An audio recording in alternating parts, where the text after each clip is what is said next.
আমি একটা মাহফিলে আমি একজন মুরব্বী মানে বয়স্ক মানুষ মাহফিল থেকে বের হয়ে যাচ্ছিল, তো এটা আমি কখনো অ্যালাউ করি না যে আমি যতক্ষণ আলোচনা করব সবাই থাকতে হবে, একজনও যেতে পারবে না, কারণ আমার বিক্ষিপ্ত কথা তার কাছে বিক্ষিপ্ত একটা মেসেজ যাবে, কিন্তু আমার পুরাটা আলোচনার ভিতরে কিন্তু একটা মূল থিম থাকে।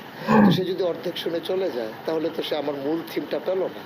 তো ও যখন চলে যাচ্ছিল আমি তখন ডেকে বলছিলাম যে আমার মতো করে আমি যে মুরব্বী মানে যাওয়া যাবে না, এটাই ইশারায় বলছিলাম।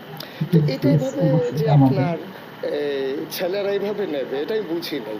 তো এটার ভিতরে ওরা একটা আনন্দ খুঁজে পেয়েছে, এবং সরকারের বদল হওয়ার কারণে এখন যে সমস্ত মানুষগুলো মুরব্বীর কাতারে ছিল যারা যখন পালিয়ে যাচ্ছে সেখানে ওই কথাটা চলে যায়, এটা যায় প্রসঙ্গক্রমেই যায়।